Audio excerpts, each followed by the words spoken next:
Dear friend, my name is Samuel Ayim of CTL Africa Leadership, and I would like to invite you to our free weekly webinar, The Leadership Platform. The Leadership Platform is your space for learning everything leadership and personal development. We have been holding the Leadership Platform for the last 3.5 years every week, and thousands of leaders from all walks of life have benefited from the rich lessons from experienced leaders. As the year goes on, we are going to bring you even more enriching content.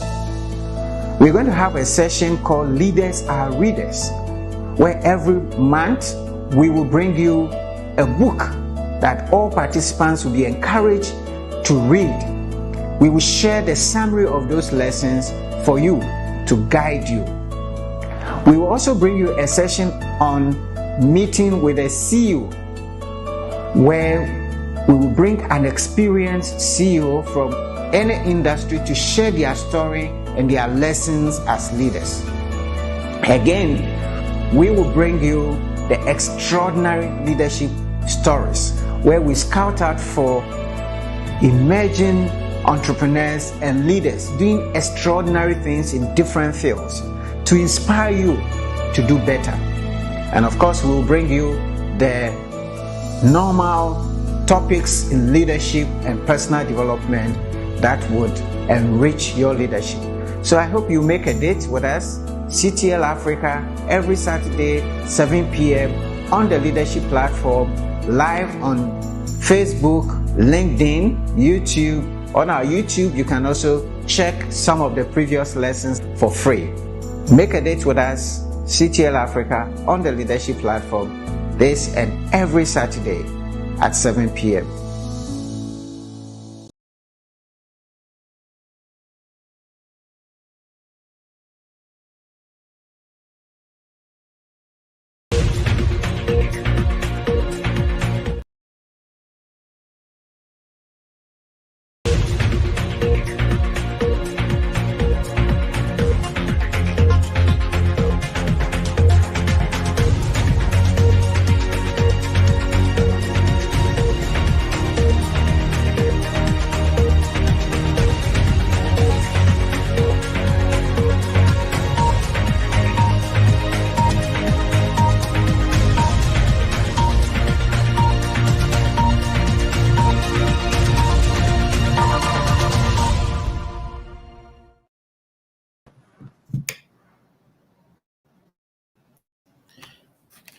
Hello. Good evening, everyone, and welcome to the Leadership Platform. My name is Samuel Ayim, and I'm excited to be with you once again. Saturdays are my favorite days of the week because I get the opportunity to meet all of you, to share leadership lessons, to share lessons on personal growth, lessons that will enable you to become your better self. So we thank you for making a date with us. We encourage you to share the link with your friends, with your colleagues, with your subordinates, with your bosses. Everyone can benefit from the lessons that we are going to share today. And today we have an amazing personality who is going to do us the honors. He's been on the platform before, and so you would know him, but we'll introduce him briefly to you. But at this moment, we just want to encourage you to introduce yourself. If you are connected, just share your name and where you are connecting from, and we would be glad to announce you to the whole wide world. So join us on the Leadership Platform. At this moment, nobody has announced him or herself. We know that many of you join and you don't introduce yourself. That is fine, but we love the privilege of announcing you to the whole wide world. But here I have with me Kofi and Richmond. I also have Sarah from Switzerland always with us. This evening, we're going to discuss a very important subject, and I want to encourage all of you to be able to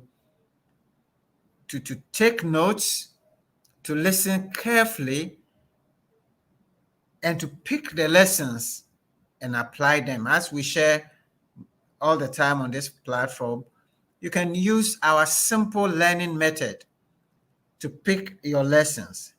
It is the ACT method of learning, ACT. A stands for apply, C for change, T for teach.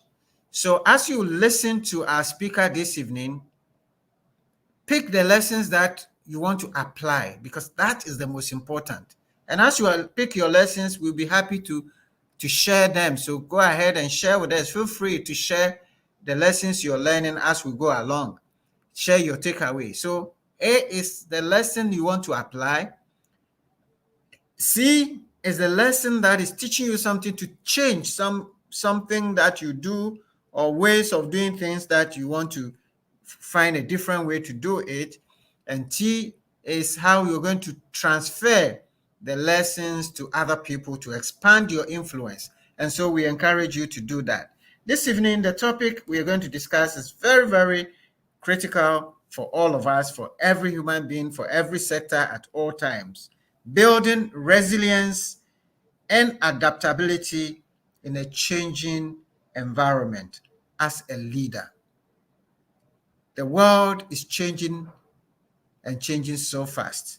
Yes, we have always known, as been said, the only constant in this life is change. From when you were born to when you become a young adult, you become an adult, you get married, you get a job, you become a boss, then you retire, then you die. In all these processes are changes that are going on. But our times are even more, I don't want to say dangerous, but things are changing so rapidly. Technology is just changing everything. Last week, those of you who joined on the leadership platform, you heard about AI and how revolutionary that invention is turning the world around. So change is important, and the rapidity with which the change is coming requires leaders and all of us to understand how to stand firm, to be able to move forward and to lead better.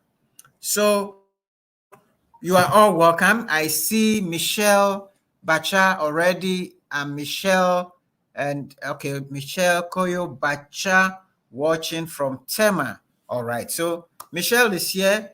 Michelle, we're grateful to have you and welcome to the leadership platform. At this point, I would just invite a speaker on the stage. This man, I met him for the first time sometime last year when Toastmasters had to move to Togo for the annual Toastmasters conference. And we drove in a bus together, and what an amazing personality I found Papa to be. An amazing person, a connector, experienced, insightful. I mean, it was just great to be with him. It's good to be around Papa. I mean, you will not be bored for 24 hours if you are with Papa and you get bored, then there's something else, or maybe, as they say, maybe some witches in your village are chasing you. All right. But this is a great, great, great personality that we have this evening. And Papa is a Toastmaster, and he calls himself a connector, an optimizer, and he's a leadership enthusiast. He's written on leadership, he's spoken on leadership. And by the way, he just tells me that this session is going to be his 4th session he's having this day, today. He's just coming from, doing presentation to wives of ministers, pastors. And back to back today, he's doing 4 sessions. Papa, you are welcome to the leadership platform. Thank you very much, Sam. I'm honored to be here. Now, Papa, tell us. I mean, you do these things. What is your motivation? I mean, you are just telling me this is your fourth session. I mean, what is the motivation for dedicating your life? Bringing people. I know you brought so much into the Toastmasters community in Ghana. You are one of the founding, DTMs and so on and so forth, and you never stop. What is it that keeps you going? Well, besides the obvious resilience, I think it's you talked about the fact that change is constant. Now you can either meet it or you can let it happen to you. And that for me is the difference between change management and change leadership. But we'll leave that for another time when you invite me to talk on change management and change leadership. Today, I just want to talk about resilience. And I think that's maybe something that I've been blessed with and I've been inspired by others who've been blessed by it. And I want to share some of the techniques today, if that's okay. Thank you so very much, Papa. And we are grateful that you are here. And we won't take too much of the time. We know that as we go along, we will get to know a bit more of you sharing your experiences with us. So, on that note, just a couple of people have announced themselves. I see Lenu Anthony is here and he's joining from Accra. I see Mami Bafo joining from Netherlands. So we're here already. We have Switzerland, we have Netherlands, we have Ghana, we're counting. And Papa, the audience are ready for you. The Thank you stage is so yours. much. Let me see if I can present here. Okay, Voila, great. we can see. So this first slide here for me says it all. Fate whispers to the warrior, you cannot withstand the storm that's coming.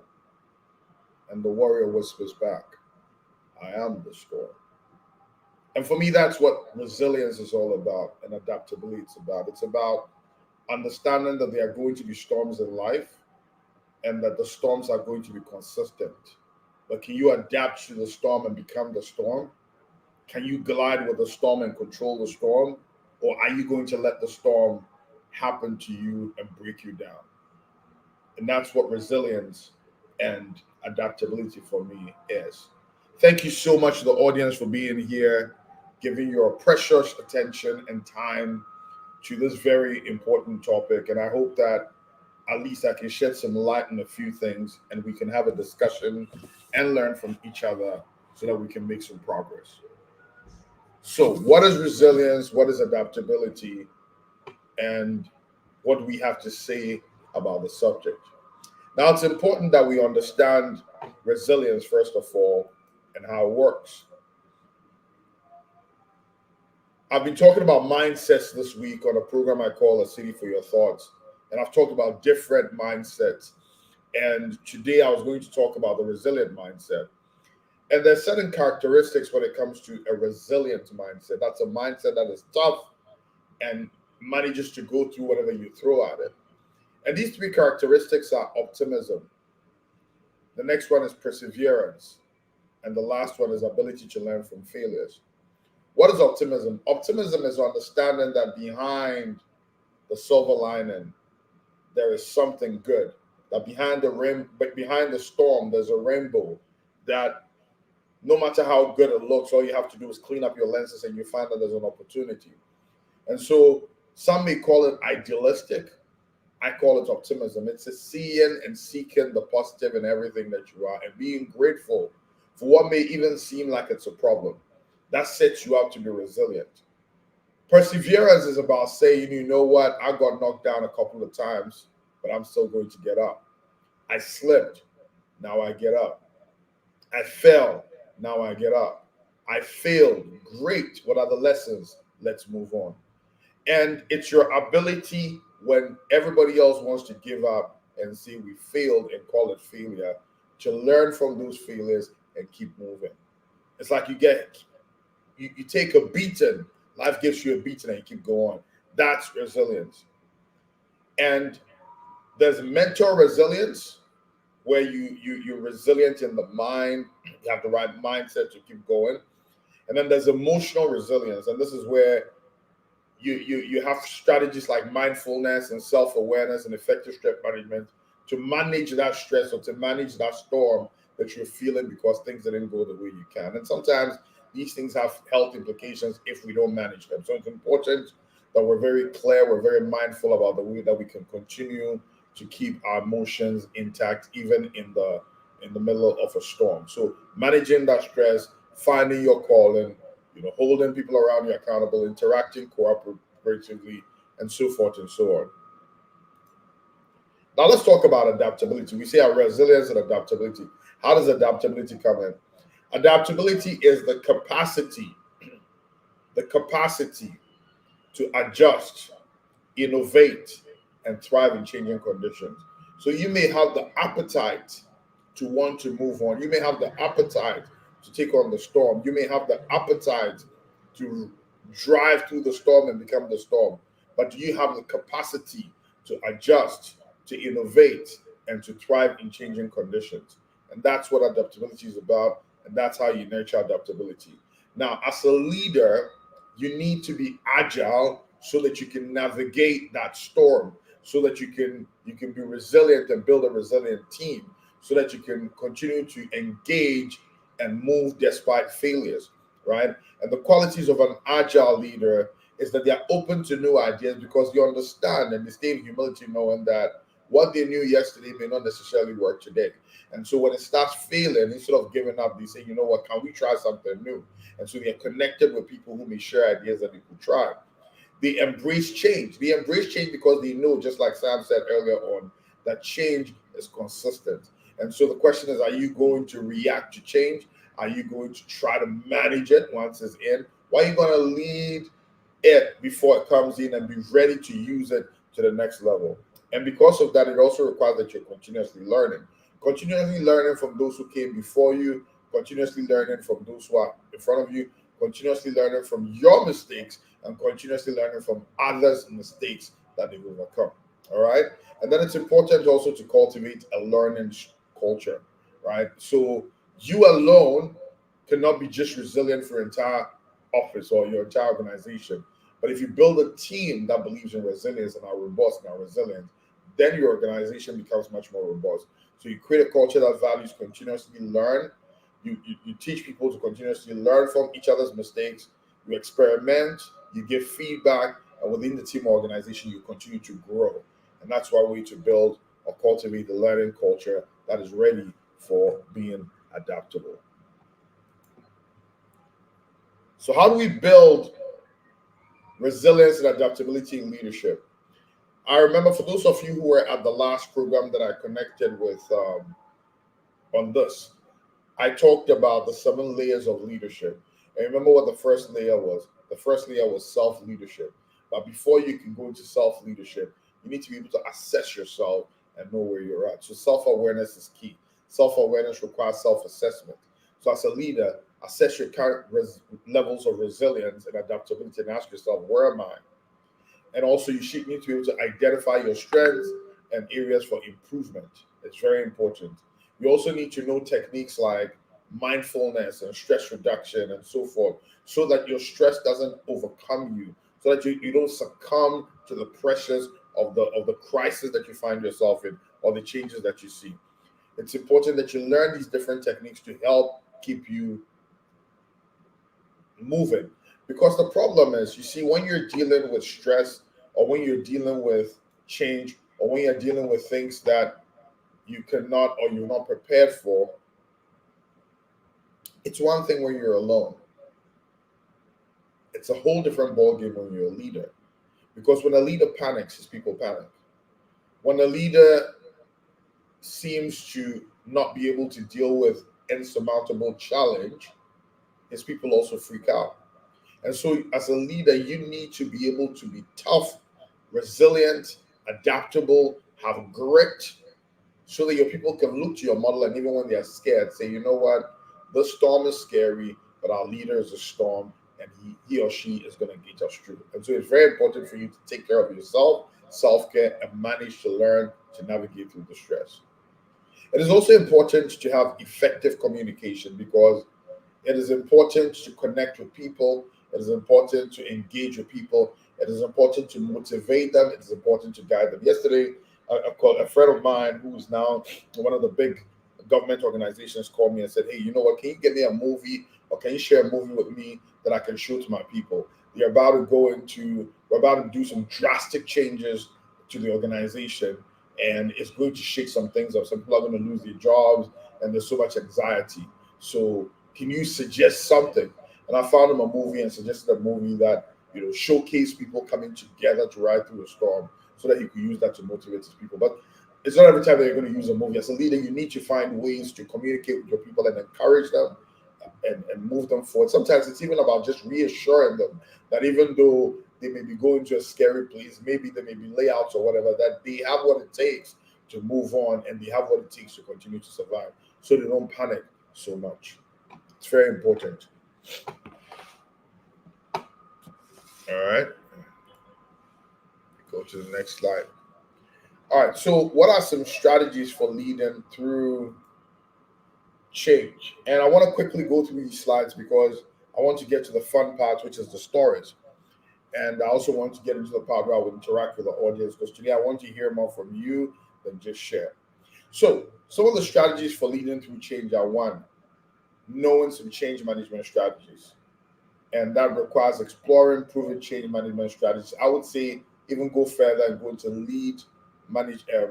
change leadership strategies, anticipating, preparing, using data, analyzing, forecasting to know what's coming. It's important to plan, it's important to communicate, and it's important to involve the team throughout in your processes. It's important to involve the team, connecting with them as human beings and as people, to understand what their concerns are, their fears are. You see, people are not afraid of change. People are just afraid of change they do not understand. And as a leader, your role is to make sure that it's so comfortable for them that you understand it. Sometimes it's just about reminding them that, hey, we've been through this before, we will survive. Sometimes it's about giving them the knowledge and the tricks to move around and navigate it. Sometimes it's just about letting them know, hey, I'm with you. Wherever we go, we're with you. And that reassures them and keeps them tough and keeps them resilient. It's important also to build a resilient team. And so you have to be intentional about always testing to make sure that your people are resilient. Leaders can build a resilient team by fostering a supportive and collaborative work environment. And so when they know that they are safe, when they know that they are not sidelined, when they know that they are not, pulled out, but they are within a team and they are together, then they feel comfortable enough to go through whatever the storm is. And then it's also important to adopt an adaptive decision-making strategy. Okay, the ability to gather information quickly and assess risks and make informed decisions in dynamic situations are important. It's important that leaders are so connected with every facet of their organization that sometimes when changes are happening and they're happening at the bottom, you're not missing from it. So it's like taking ownership at every level, so that you ensure that you're informed, you're on top of things, you're engaged when any form of change or any form of disaster or crisis comes up, so you can stay resilient with your team and you can navigate it. All right, let me quickly share some stories. I believe in stories, and I believe stories give credence to whatever it is that we're talking about. The first story I want to talk about is about a company that is a client, and the CEO shared the story with me that I thought I'd like to share with you. He moved in from the US, and the moment he moved in from the US, he wanted to work for his dad. So he joined his dad's firm. It's an architectural firm, and he had planned on building the firm, so building his dad's firm. But then he realized later that his vision and his dad's vision were a bit different. And so he decided he wanted to build two organizations within themselves, so that he could achieve both visions. Long story short, he got kicked out of the organization because the dad didn't connect to what he was trying to do. But even when he was kicked out, he stayed resilient. He didn't give up. He continued on the dream of the second vision. He became successful with it, came back to his dad's company, and is working with him, aligned with him now. His dad, understands where he was going. So both of them have found a way to work together, and they are doing better for it. And both visions are now driving towards where they're going. So he had multiple facets of where he could have given up, where he could have just thrown his ass in the air and said, you know what, it's not worth it. He could have just run back to the US where he came from and just, continue to find opportunities there. but he stuck it out. He stuck it out. Another thing he was very also particular about is that he wanted to build an organization that was family centric. And most of the people around him felt it was idealistic because in most organizations, especially in corporate, there's a certain way that we compete against each other. We try to shine. Certain people are given credit for how much they shine. We cut out the slack if we feel like we're not working together. And so saying that your corporate environment is based on family values and treating everybody like family is seen as a bit counterproductive. But he believed in it. He put his values into it, and he stuck to it. And somewhat somehow, he's created a beautiful space with beautiful people connected as family, which shouldn't have happened, and for which he has every reason every day to give up. So kudos to him. I mean, that's a showcase of resilience. That's a showcase of a CEO who stuck it out no matter what and decided to push through. And it wasn't easy, but it was just remembering how bad he wanted that vision. And that's a way of also being resilient. Remembering why you're doing it and sticking to it and continuing to do it no matter what, and not letting anybody or anything drive you away from that vision. I'll talk about two. Let me talk about two other things, and I'll talk because the other two ones are something related to me. So let me go. Let me talk about the new force. There's this new group that is competing with active parties, and I'm not trying to make this a political conversation. But for me, I thought it was interesting that they had a conference, they had set up, they had marketed the conference to everybody. For one reason or another, on the day of the conference, when they had flown in visitors, the conference was cancelled. I hear they were given instructions, they couldn't hold it. Maybe there was a conflict. I don't know what the situation was. But it was cancelled. Everybody was talking, people were angry. Now, the average person will panic, say, the conference is cancelled. What am I going to do? I have visitors. I have to go back, be embarrassed, say, you know what, it didn't come on, and then try to regroup. But what did they do? They quickly moved their visitors to a particular location. They filmed, they spoke, they went on with what they had planned, they unveiled. I thought that was resilience. It was showing strong resilience and pushing through. It was amazing. Another case of resilience that I saw, there was a wig fair that happened at Page some time back, and I think this lady she's so notoriously known and so popular that so many people came to our premises, to come and take off this wig fair. And some of the local producers of wig or sellers of wig felt threatened by it, so they came and they attacked her and tried to shut the program down.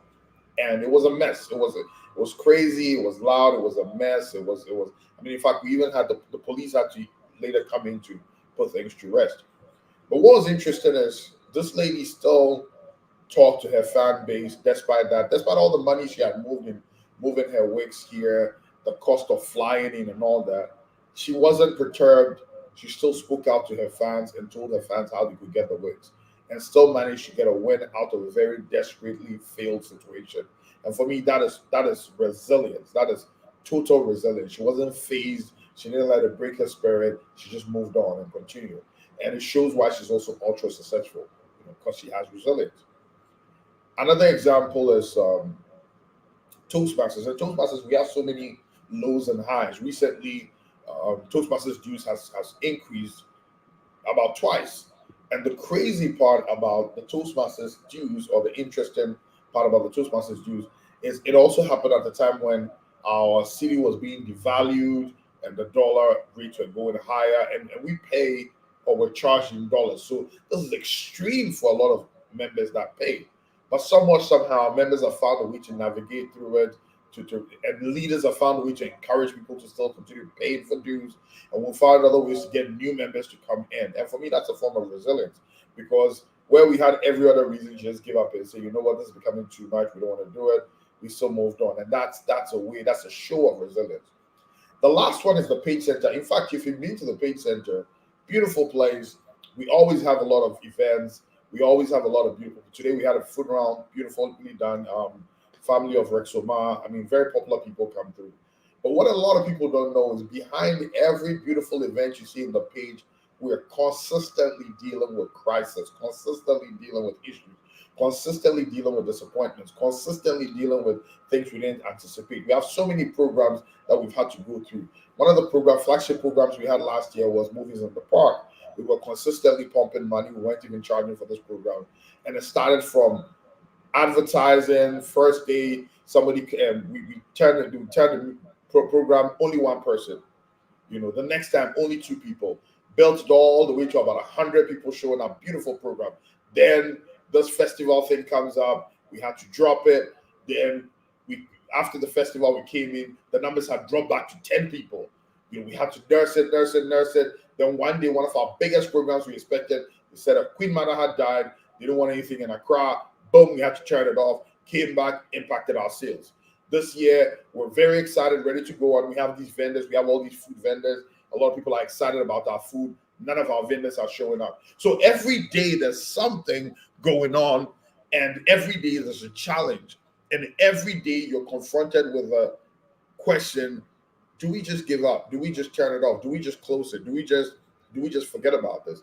But resilience is consistently to push and remember it, why we do it, because we want to serve our community, because we want to give them more, because we want to make them happy. And every smile or everybody that comes through and says, you know what, thank you, gives us a reason to continue. So these are a few stories that I've shared. There are also a lot of stories we have about people who've not been resilient, who've shut down business. I've had a lot of people who've started businesses with us and given up because it looked bleak, because they lacked resilience. Unfortunately, as we move into the millennium, we move further into the future, it seems like current generation don't seem to be as resilient as our fathers and our forefathers, and that's something we need to explore. But we definitely need to be building more resilience, because now more than ever, the environment is consistently changing, and there's a lot more drama, and there's a lot more likeliness to face crisis that you didn't anticipate. So now more than ever, our youth, now more than ever, the new generation, now more than ever, those who are born, we should be making extra effort to try to make them resilient and teach them resilience. I want to quickly do this interactive exercise. And Sam, I don't know if you can help me out with this, or we can engage with the audience, but I would like for them to just quickly do this exercise.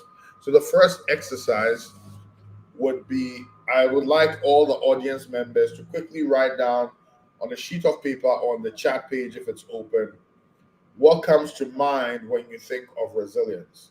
I want about 5 answers. What comes to mind when you think of resilience? It could be 5 words, it could be 5 phrases. I just want you to quickly take 5 minutes to do that. What comes to mind when you think of resilience? Okay, thank you so much, and Papa, for those thoughts and ideas. And whilst the participants take time, what comes to mind when you think of resilience while they are talking, taking a few minutes to write down? Please write down, share your thoughts, share your experience. What comes to mind? And I'm seeing Lakwe wrote absolutely essential pointers there.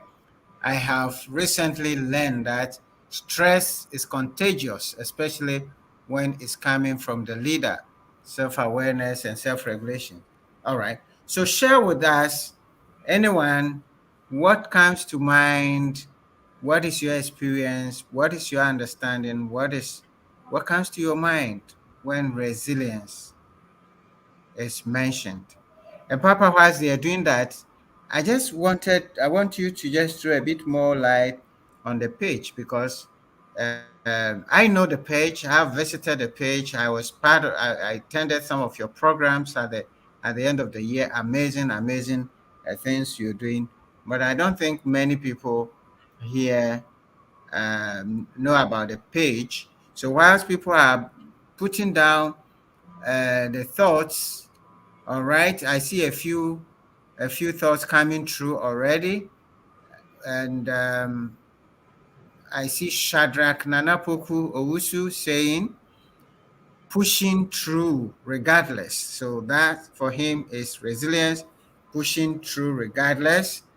I also see William, therefore, come through with toughness or withstanding any challenge.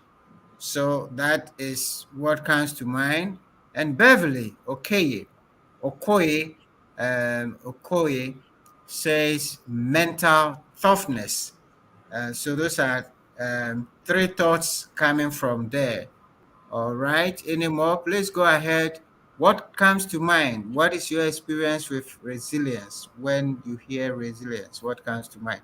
Papa wants a few So, thoughts. Yes. so Sam, you Yes. asked me a question to talk to shed some light on Page. I could say that Yes. Page is probably arguably one of the biggest venues, outdoor venues for premium events. And I say premium only because of what we offer, but it's really open to everybody. And besides the fact that it's premium and it's one of the biggest, in the area between Kanishi to Kaswa, the Tubioko to La Paz, you're probably not going to find anybody else who gives the sort of facilities that we do. Recently, we've had situations like that where we've encouraged people to go to other vendors or other venues because we didn't have the space for them, and it was a tough sell. So if you're on the and one of the also the advantages we have is we're directly on the Winneba Road, and so the number of people that pass in front of it that don't even know it exists, it's amazing. But we do have a lot more than just hosting weddings and hosting funerals. Like I said, we have movies in the park, and the next one is on the 23rd of February.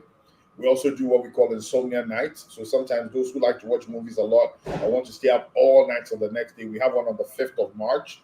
And we also host everything from fundraisers, family fun day, birthdays to everything. It's just a place that we want to get people to come together, commune, and just push through.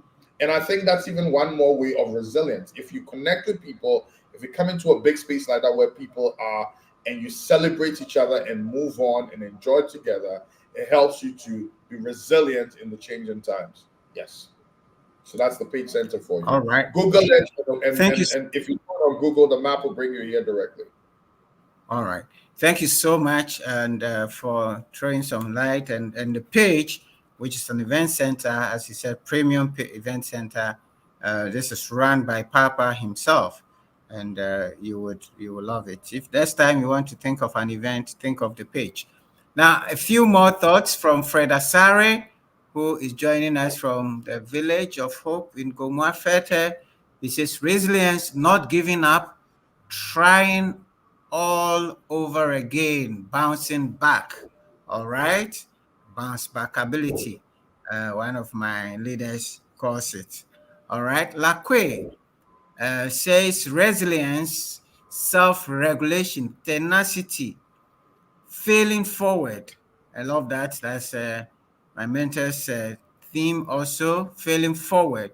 Creativity, emotional intelligence. So those are some of the thoughts there. And Tete Jr., not giving up on your dreams or goals, despite some Very challenges important.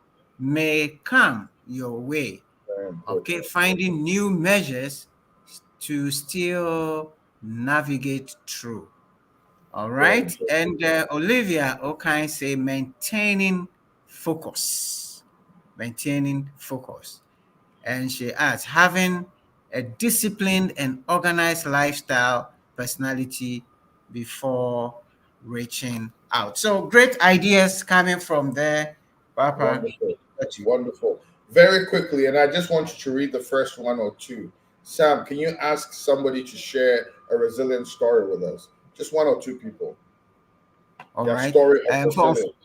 Okay, unfortunately, they're not able to speak out, but if somebody has a story to share briefly, you can type them in the chat and I will share with you. But I know somebody on this platform who can share a story. I don't know if she's ready, and that is Sarah Jessie Apia. Sarah has a resilient story. Sarah, do you want to share briefly? Okay. So what do you want me to share? How do you, Sarah, you how, have bounced back. You've gone through things, and maybe something briefly, some of the things you've gone through. And anytime I see Sarah on this platform, it just, for me, Sarah is a representation of resilience. A few of oh your la la, stories. oh la la. Yeah. Okay, I guess most of you or those who have been regulars know that 3 years ago I suffered a heart attack. and I almost kicked the bucket. But I was just sharing even with a friend of mine today who was having challenges with her exercise. And I said, you know what? When I first started, I had to walk every day, but I started with just 10 minutes walk. I just couldn't walk, and it started with 10 minutes. And when I mastered that, I moved on to 30 minutes. And right now, I can walk about 2 hours, right? So just being consistent every day, doing not less than 1,000 steps, 10,000 steps a day.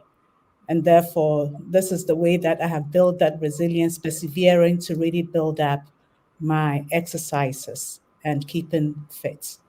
So I guess that is just a gist, but we can share more another time. Yes, that's just a gist. And for me, that's my inspiration. These days, Sarah is my benchmark. I try to walk 10,000 steps a day. I'm not able to do that all the time, but I'm coming, Sarah. I'll meet you somewhere on the road. Thank you And so Sam, you Okay. much should for join me that. at the park. Papa, over to you. 40 rounds around the. You should join me at the park. 40 rounds around the Page Park will give you 10,000 out. 10,000 steps. There you go. There you Yeah. go. So, yeah, Come. give Voila. you 10,000. Let's do it. Exactly. Exactly. All right. Good. So Papa, do we go have any on. A stories, few Vincent? more thoughts. Let me see. I'm not. I see. Okay. Okay. This is commending Sarah. Rosie says allowing the belief in you, in your dreams to see you through. Okay. All right. Then he says toughness in the mind. Okay. There's no story written here yet, but I Okay. guess we All get right. the story from Sarah. Yeah. Go on. All right, that's fine. No, so at this point, if we don't have any other, I just would like to know quickly, and this is the last interactive exercise. I just want to know how people learn from their failures. So just one or two lines. How do you learn from your failures? Good. So share with us. How do you learn from your failures? Give us your example. Where have you failed, and how did you learn from it? Okay, so whilst they There's a question for you, Papa. Do you have a swimming pool at the page? Yeah, asking if I have a swimming pool in the pit. No, we don't.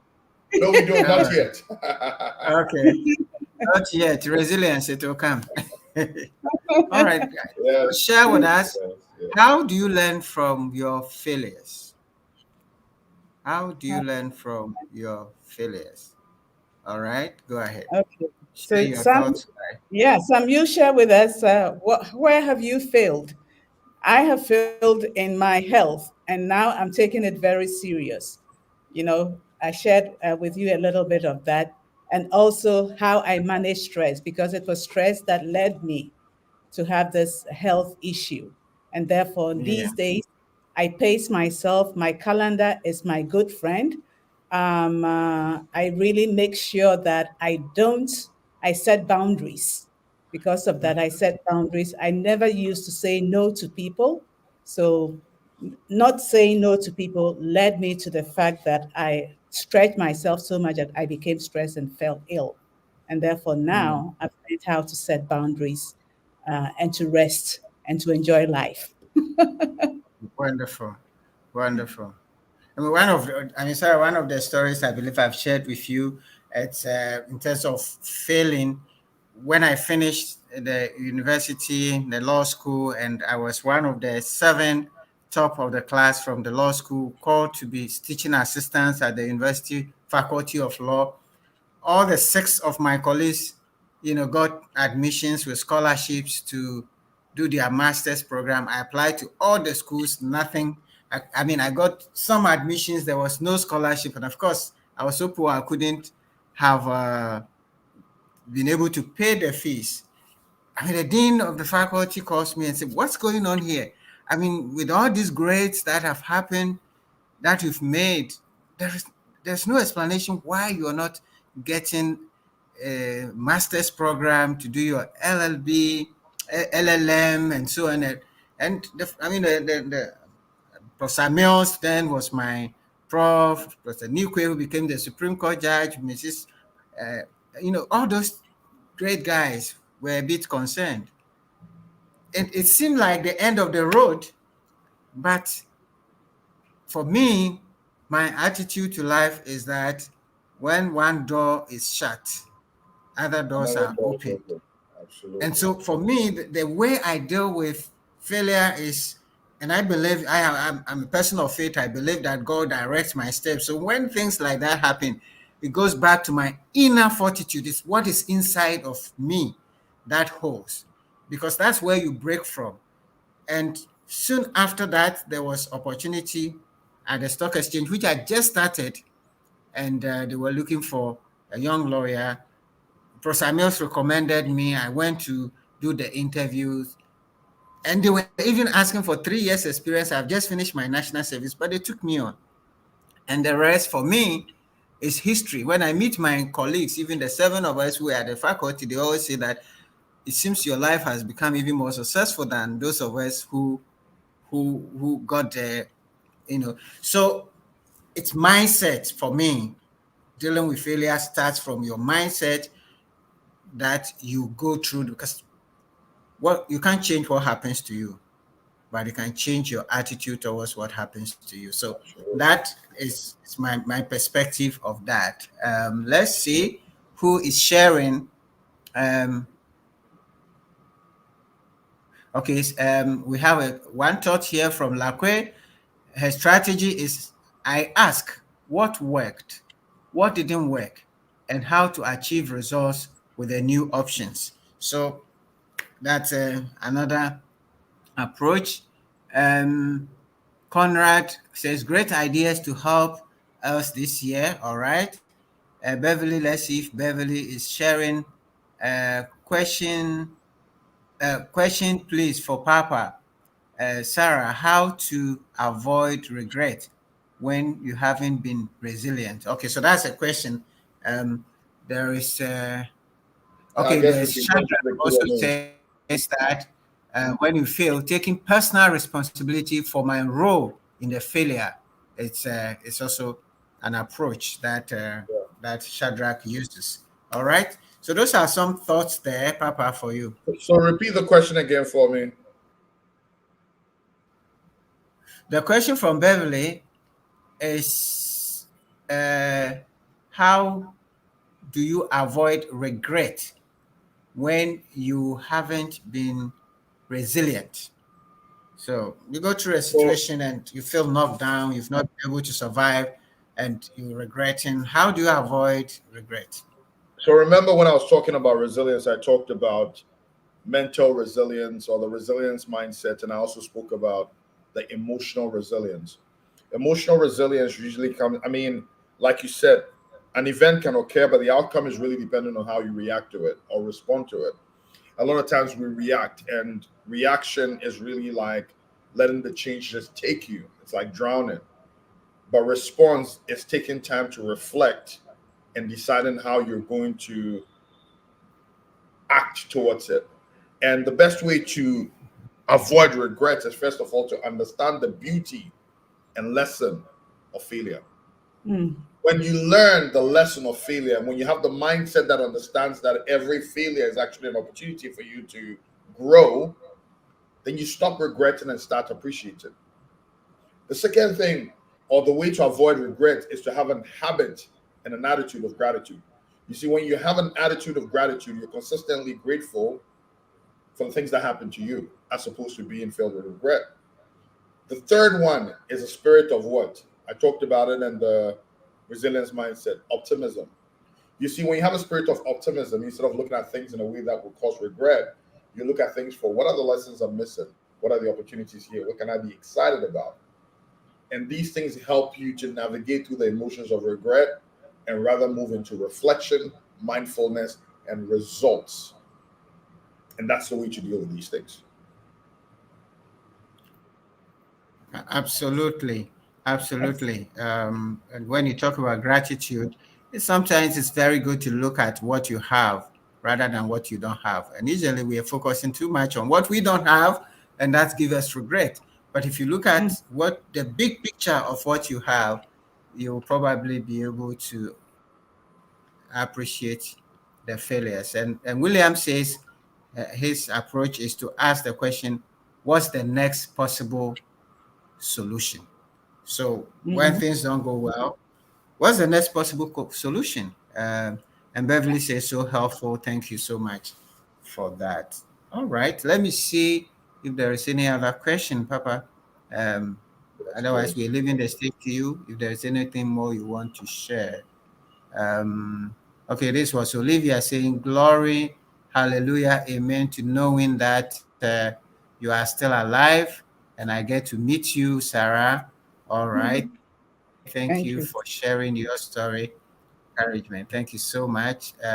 Rosie Head says, allowing the belief in your dreams to see you through. Okay, so we talked about that. Okay. So for now, let me see, I'm seeing some new comments come in.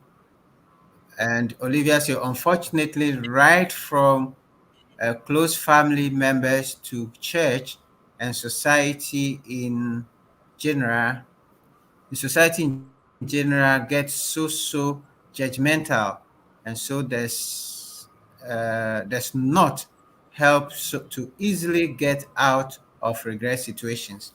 All right, so maybe Papa, you want to comment on that? In our society, in Can our you rephrase family, it again so I can try and get it? is unfortunately right from your close family members to church and to the general society, they get so judgmental, and so does not enable you to help you to easily get out of regret situations. The people around you, how do they affect you? How do they help you to be or not be resilient, and so on? How do you You know, deal with that? I'm very excited. I'm very excited you say this because the truth is, just like anything, adopting a mindset, adopting a new behavior, adopting a new attitude. In the case of Sarah, what did she do? She decided, I want to start exercising. You have to be careful the people you surround yourself with when you're making that new move. If you surround yourself with people who want to make that move with you, you'll be surprised at success you will chalk. If you have a family that naturally is negative, maybe it's time for you to make new friends. I used to do this challenge, and I picked a few friends to do it with the 66 day challenge. And what happened and made it so useful was because every single day we had to be accountable of what we're doing. And when you have other people around you holding you accountable and also being accountable themselves, it helps you to navigate it. And so maybe if everybody in your family is a soothsayer, or should I say a naysayer, then maybe you should find friends that you spend more time with that reaffirm. By the way, research shows that when you hear something negative once, it takes about 17 positives to bring it back or nullify it, which means that Mm. you probably need to spend a lot more time with the positives, like 17 times more or 18 times more than the negative people around you. So if you have a family who tend to be judgmental and negative, you need to find some good positive friends quick that you spend a lot of time with and get excited about. Did you know this, Sam, that a lot of people in Toastmasters did not just spend time with me or did not call me because they want to help with Toastmasters? That was part of it. But there were some people that just liked to pick and draw off my energy because they felt better when they spoke to me. Of course, you also have to be careful because if you overdo it, then you can also lose the spark and get burned out. So it's important for you to surround yourself with people that can help reinforce that gratitude mindset, that abundance mindset, that resilient mindset, and they keep giving you that fuel for you to continue. And it's a true that you need to avoid energy vampires when they do so, unfortunately, if it's even your family, right? So that's my Yeah. advice to her. To find some positive friends that can reinforce that resilience mindset and push it through. Sam, I really want to share something with the audience, and I think it will help to shape our thought processes. And it's something I'm going to read quickly. It's called the Taoist farmer story, and I'm sure a lot of people have heard this, but it also lets you reflect on life and maybe even makes you more resilient. So this is how the story goes. There's a Taoist story of an old farmer who has worked his crops for many years. One day his horse runs away. Upon hearing the news, his neighbor comes to visit and says, such bad luck. His neighbor said sympathetically, and he says, maybe. The next morning, the horse returned, bringing with it three other wild horses. The neighbors exclaim, "How wonderful!" The man replies, "Maybe." The following day, his son tried to ride one of the untamed horses, was thrown and broke his leg. The neighbors came again to offer their sympathy. "How unfortunate!" The farmer answers, "Maybe." The day after, military officials come to the village to draft young men into the army. Seeing that the son's leg was broken, they passed him by. "Congratulations," the neighbors say. The farmer says, "Maybe." Now, it keeps going on, but one thing you have to understand is it's not so much that the farmer was detached, it's just that he kept an open mind, understanding there the ups and downs in life, and each story seemingly has two parts. So you could either look at the negative and there could be a negative to it, or that negative could have a positive outcome. And so that's the way we need to look at life, right? So what you see that you think is a curse may really be a blessing in disguise. And that's something that I think I'd like a lot of people to think about or reflect on. Sam, are there any other questions, please? Thank you so much, Papa, for that. And so far, I'm not Okay. seeing any other question. But I mean, just following up on your story, now I just want to share something very small to support this idea that your mindset, your perspective, how you look at things is so important. There's a story of a young girl who went to school, is a daughter of a single parent who had sold everything to take her to school and then told her, "Please, you know how poor this family is. Study hard. You are the only hope of this family." The girl goes to school, go to mess up a bit and fails the exams. How does she report this back to her parent, her mother, the single mother? She knows that it's going to be hell.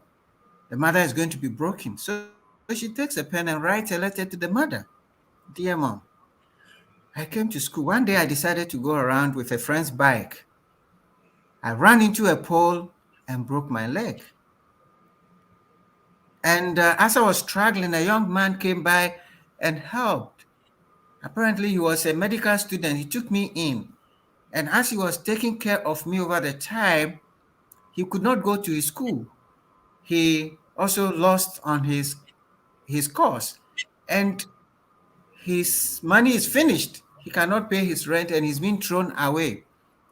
Mommy, we just realized that I missed my period. When we check with the doctors say there's some sickness that they're not able to see what it is. We are broke with money, with the sickness, and we don't have any place to live. So, Mom, I'm going to beg you. I want to come home, but I have to come with my friend. He's been so nice. I can't leave him. But there's one more thing, Mommy. I know you're a Christian. You are the women's leader. But this guy is of a different faith. And I beg you to accept him as it is. Now, by that time that mom is reading this letter, you can see what is going on in her mind. Then the next paragraph says, "Mommy, I'm sorry. There is no accident. There is no pregnancy. There is no somebody coming. It's a very simple matter. Unfortunately, I failed my papers and I didn't know how to tell you about it. And I just wanted you to accept these results in its proper perspective." Now, I'm talking perspective. Sometimes when things happen to us, and if we don't have the proper perspective, we are kicked out and we are not able to stand. But when you put the things in a big picture, in a broader perspective, like the things Papa is sharing with us, with the right perspective, with the right mindset, you would be able to stand firm and be resilient and go through and learn the lessons. So I just wanted to just share that, Papa, to support your, That was what you interesting. sharing with us, and for our friends also to understand that, to be resilient starts with your mind and Absolutely. the perspective in which you are looking at things. And Absolutely. thank you so very much. I'm not seeing any more questions, so I'm going to All go right. to.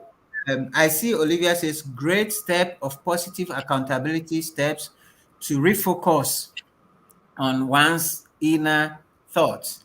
and as a faith-based person, learn to worship God. Okay, so I'm going to let Papa close us with his closing thoughts, unless he has something more to share. Unless Absolutely, Sarah, absolutely. let me see if Sarah has any questions for you. Sarah, before Papa comes with his closing thoughts, let's see. No, I don't.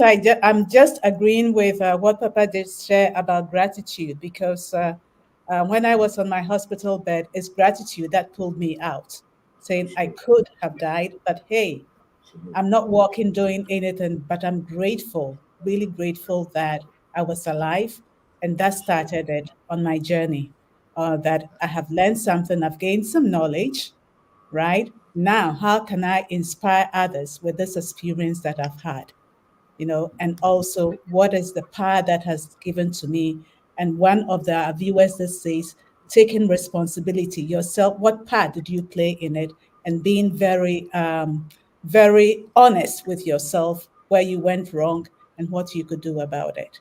So that's what I Absolutely, wanted to share. Thank you. absolutely. Thank you so much. Thank you. That is So, really beautiful, thank you so much. So, Papa. Sam, I want to just quickly give some key takeaways, and then I'll just share an inspirational message with the audience, and then we move on. So, the first key takeaway is it's important to develop a resilient mindset.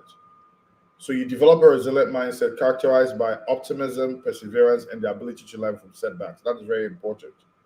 The second key takeaway is it's important to, as a leader, to develop adaptive leadership. So embrace adaptive leadership by fostering openness to new ideas, continuous learning, and a commitment to innovation. The third takeaway is to cultivate a learning culture. So create an organizational culture that values continuous learning, experimentation, and feedback to enhance adaptability. And make sure that you're learning from not just your mistakes, but the mistakes of other people around you. It's important to adopt effective communication because that helps to ensure that there's transparency, push for active listening, and ensure that you set clear expectations to navigate change successfully. Agile decision making is also important. Practice adaptive decision making, incorporating quick information gathering, risk assessment, and informed choices in dynamic situations. Now, this is an inspirational message that I want to read to the audience as we close down. Dear leaders, in this ever evolving landscape of our professional journey, change is not a threat, but a powerful catalyst for growth.